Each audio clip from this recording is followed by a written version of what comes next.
Kevin Mahoney, you asked, you said Michigan isn't good at man-to-man, so they'll be in zone 99% of the time. What is Bama's best bet against zone? I think you're about to get your answer. Yeah. All right. So this cut up is all Bama versus cover 3. So I put a couple runs or maybe one, I don't know, and some passes. I did put multiple runs on here. So this first one is a run and play. We had to get creative because people were stacking the box. JT can talk about this. When you know people are run, you're trying to get 8 people in the box.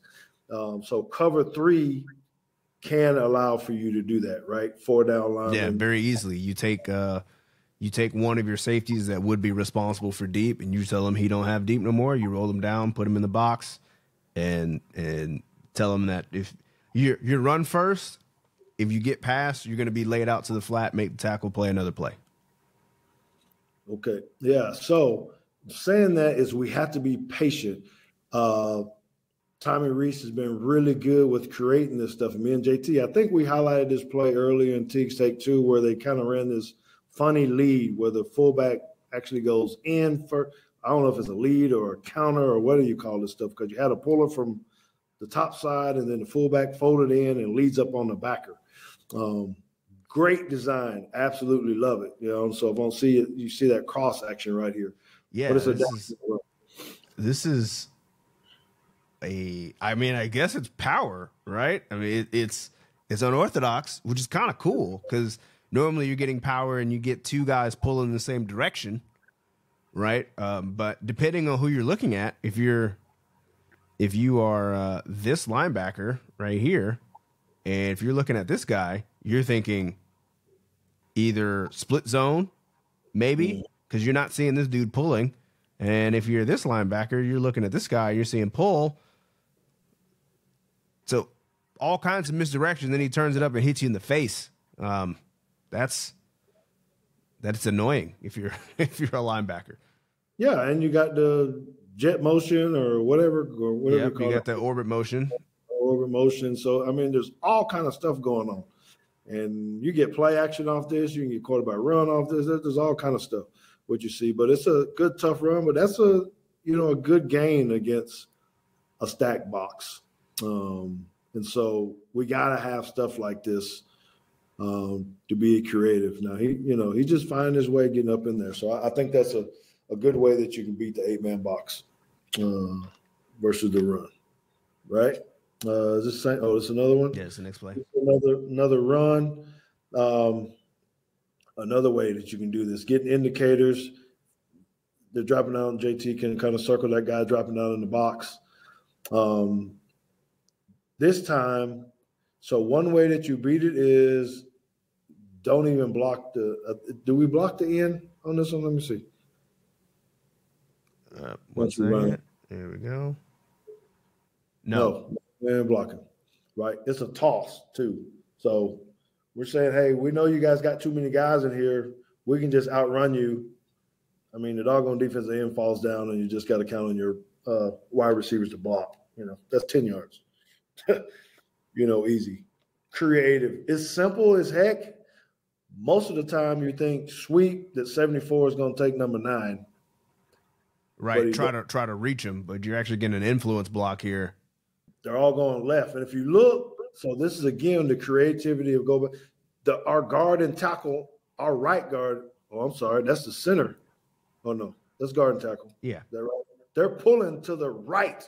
Well, so you're getting guard. You're getting center guard pull. Draw it so they can see what you're talking about, right? Oh, that's a circle. Yeah. You're getting this, and down this way. It's weird. It's very weird. And so your linebackers is what you're saying. Number 9 is thinking I got to squeeze. That's why he falls down, just because of the way it's 74 steps. The backer, seeing puller, probably thinking I need to go left, but he's about to get blocked by 74. Right, because he's going to climb and then set this wall right here.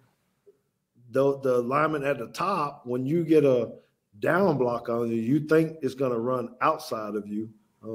I'm thinking of their left side of the line. When you get cracked on, basically, you're trying to fight the pressure. You're trying to go this way, the other way. So it just, I don't know, man. It's just good stuff, you know. And again, this is out of an 8-man box, right? And then they bring over another guy to try to help, which I think Black probably goes up to the safety that's dropping down in the box. Yep, he does. So number 15. So it's pretty good, Corey, man. It's pretty good. And something else, I think that Coach Saban is really emphasizing stress at Alabama for his wide receivers, and what has made his wide receivers elite at the next level as well is their ability to block down the field. And that's something that Coach Saban has praised his wide receivers for doing, and the wide receiver room has done a great job of blocking down the field. I think Black can be that hidden weapon here against Michigan, and watching these coverages that you guys have designed and showed the tendencies that Michigan has. I think that the opportunities there to get someone, because we've heard Black's name called a couple of times, but not really featured. But you take what the defense gives you, and the opportunity there as a wide receiver to show some other love. Great clips right there demonstrating how the wide receivers, as well as the linemen, and Tommy Rees has progressed this offense, because that was against Tennessee, and we weren't seeing that same type of continuity as Scott Hunter says on his Talking Football show with me, dancing ballerinas, the Rockettes. You don't see everyone on the same page early in the season versus later on in the season in games 7, 8, 9, 10, 11, and 12. All right, so we got 5 more plays, and we can get into it. So this is a pass, and this is again, the crossbuck action, get him out of the run. Again, that's a flood play. It's kind of run a little bit different, what we were talking about a little bit off the play action, but you got to get that flat safety. If you guys can understand what we're talking about, the guy that's going to the flat up there at the top, you got to get him in conflict. Which one is he going to take? Is he going to take the guy coming out of the backfield to get into the flat, or is he going to try to cover the guy behind him? Again, look at the pullers. Look at them linebackers. They're hauling ass over here to the right, and the play is going the other direction. Mm-hmm. So yeah, and I mean, really, Milroe took his first read right here, which isn't. I'm not saying that he shouldn't, because he is open. That's an easy throw, but Black. Yes, he is in no man's land right now. Yep. So just another way to exploit cover 3. So when you're trying to figure out about it, I mean, if he hits Black, and that's why I just think that we got a chance if we can block long enough and give him time to do it. All right, next one. Oh, I guess you can look at the linemen if you want to up front, because they do a pretty good job holding up here. Well, yeah, I mean, I like to see it, because if you just saw this, this kind of puts you in the eyes of a linebacker, and if you're looking at all this, it all just looks like run. Left and the guard, both the guard pulls, the runner, everybody's going the other way. I mean, it's just the hardest one is the block at the top. But again, it's the way you got to read as a defensive lineman. You got to step down. So by that time, Milroe's already outside of you. Okay, this next one is a run. This formation we were talking about, this is an unbalanced formation. We talk about it almost every single week. Mm-hmm. So there's 4 guys at the top. They still bring this guy over here, but he's off the ball. So it's another way where you got to figure out which way they're going to slide. Now this, if you remember how it is, if you don't get lined up right, this is still cover 3. The safety at the top drops to the unbalanced side. Yep. And he's coming down, and then we actually talked about this play the week after it happened, right? His angle was real poor. Yep. So, I mean, you got a lot to think about. Michigan got a lot to think about. They probably watched every single one of the games, and they probably looked at everything they do on cover 3. If you go back and you look at Texas, we were awful. We didn't have any of these plays in right? And you start seeing the progression. And now they're going to go, okay, well, what's next? So this is just another creative play where he goes and scores. All right. Okay, next one. Yeah, we're not watching the field goal. I'm sure that's probably something I didn't take out or something. This is a pass. I'm pretty sure it's up to the top again. The safety is actually dropping. So the safety drops down to the bottom side, to the open side. What, JT, what would you call this? Like a 3 week, essentially. Yeah, so they're guessing. We split it in half, right? There's a strong side and a weak side. The strong side is the 3 side. The weak side is the 6 side. So we can buzz the safety outside the nickel. We call that 3 buzz. If he's inside, we call it 3 swap. And then we have on the other side, and I've actually stolen this from Saban's vernacular. 6, when you're rolling down, this is usually thumbs if he's rolling down inside for the C gap. So this would be kind of their 6 thumbs look, 6 meaning weak side, thumbs meaning weak safety, outside into C gap. Okay. So again, looking at our receivers, there's guys that are going to be open. But the main thing is a throw by Milroe on the deep out. Again, it's far enough away from the safety that's playing the flat. And I would assume Michigan's cornerback are going to do the exact same thing. Get the hell out of there and try not to get beat deep. And that is about a 5, 10, 15, 20-yard out. It's kind of hard to cover. You don't have no rush. So, Corey, you starting to change your mind on what the score is going to be? You said 31, but it's looking like we might have a chance to do some stuff. Yeah, I would like for us to go ahead and jump on them early and make them. It's not any fun when the rabbit has the gun, so to speak. And here in this situation, George, Alabama is the underdog. JT, you talked about it. Alabama's a dog, and we'll have an opportunity here to attack them early offensively. All right, 2 more plays. This is a run, very similar to what we were talking about before. Hold on. I got to correct you because technically this is a pass. Oh, I'm sorry. It is a pass. He is absolutely correct because he tossed it. But you see what they didn't – they don't – all the guys are coming down in the box. They don't block the defensive end. This defensive end, I don't know if he just saw it or sniffed it out pretty quick. He didn't step down with our lineman at all. He ran up the field. But I'm sure they're gambling saying, Bama, saying our guy's faster than yours, even if we don't block him. So we're going to run around that defensive end. So it's just another creative way to make them think about it because you would think someone's going to block 15, but we don't. So just wanted you to see another way on how to attack cover 3. Last play. Or we got end zone company first. All right, this is the last one.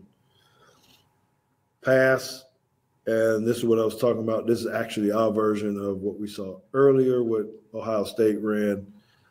Weak side flood. Under by the tight end. Deep over by the other guy. Look at him. Ooh, but there's another one coming. There's 4 guys over there. Good Lord. So you got, and that's quads. Yeah. He didn't run off the sideline. He's up there by the numbers.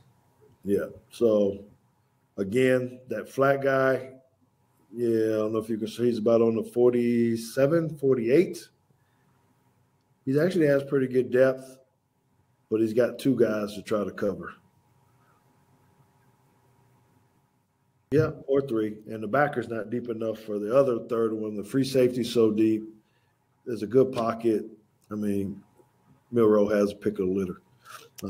So I don't know, JT. I just think that we got a good chance to beat this cover 3 that they're going to be in. So I didn't finish that. They run cover 3 27% of the time. Cover 4 18% of the time. Cover 1, which is man, 15% of the time. I don't think we're going to see that. Cover 2 10% of the time. I think they're going to be in cover 3 probably more than 30% of the time, but I don't know. Okay. Corey, any last words from you, sir, about this? You changed? You feel any different? We showed people a lot of I still say 31-24. You take what the defense gives you, and one of the things that Milroe has done a tremendous job of here after his first 4 or 5 games. You haven't seen a lot of interceptions because he's doing a much better job of reading the defense, knowing what we are in, and knowing where his progressions and his safety bounds are. And then again, he's done a tremendous job of trusting his offensive line, and his timing has been impeccable with whatever wide receiver he decides to throw to, because there are a plethora of wide receivers that Alabama can utilize against Michigan. You showed the horrible coverage that Michigan and the horrible tackling that they can demonstrate at times. So 31-24, jump on them early, and again, punch your ticket to Houston in the national championship game. JT, your last take? Yeah, I think something that I think about is when we look at Jalen Milroe and how we perceive his level of play. And I would ask, how do we feel about Jalen Milroe's play against Georgia? Because I think most of us would say, wow, we felt pretty good about that. And then you go look at his grades and all that other stuff, and they would say, no, he didn't play a very good game, which is shocking to me, which means that if he does play a pretty good game, like actually pretty good game, that spells trouble for a lot of teams in the country. So that being said, we thought that Alabama played pretty well in the SEC championship game, but I think overall offensively they weren't really that good. I know they didn't have very many rushing yards. I don't even think they had 100 rushing yards. And by all the grades, Milroe didn't make mistakes. To Joe Long's credit, he didn't make mistakes, but he wasn't carrying that team either. But they put on a performance. So with 3 weeks to prepare, and I saw a little bit of chat about Harbaugh and his 3 weeks and Saban in his 3 weeks. I'm not totally afraid against with Harbaugh and giving him 3 weeks, because we've seen that, and they were awful coming out of their 3 week break. Not saying that they will be awful this year, but like Harbaugh doesn't have the track record of having 3 weeks to prepare and then like showing up and beating somebody. Saban's teams traditionally have. That's why they play in so many national championship games. Because when you give them that time off, they get healthy, they get to scheme, and they come out with a great game plan. That's why I think the national championship game, if they make it that far, is actually more dangerous, because you spend the 3 weeks on your first opponent, then you got to turn around and play a week later. So I think I've got Alabama by 9. If I have to give a score prediction, mine was actually 26-17. Field goals by Will, and that kind of just, I think it's close, and then we get a couple field goals at the end just to kind of put it away, just to kind of make it feel better. It's with 7 minutes to go, where we're not sitting here biting our nails. But I think the first half will tell us a lot. And I really see Michigan being frustrated, not being able to run the ball as effectively as they'd like to. Which then I think that is where we might see cracks in the foundation from J.J. McCarthy, because then I think J.J. McCarthy starts to try to be a hero, and he hasn't had to do that all year. And I'm not saying that he can't, but when you just kind of have to just turn it on, it's like, look, we hadn't been doing this all year. Now you're starting to play out of character. I think that's when you start getting in trouble, and that's kind of where I see this game heading. Yep. Okay. That's good. It's great takes, and we're going to find out here pretty soon on how Alabama plays. I just think it is going to be a heavyweight fight. One of you guys said that earlier. I think it's going to be a great chess match, a battle between the coaches and emotions and all this kind of stuff. But I think we win the explosive play part, which tends to make a lot of difference in the game to where we can get ahead somehow. One of these threes break down, we hit a big one, and then we pound it and run it in, and maybe we kick some extra field goals, as you guys both have said, those kind of things. But I think in the end, we wear them down. I think we're going to be more physical than them. I don't know, as much as they think they're physical, I've seen their linemen up there tossing them little other teams around, the little slappies. They were throwing them on the ground, falling on them, but I just think it's going to be a fight that they're not going to be able to handle for 4 quarters. So I'm going to stick with it. I tend to think sometimes, man, I want to say we're going to score more just because I think we're just going to be ready to go get after them and do it. But I'll refrain from that and stay with my deal and just know that we should be able to win field position.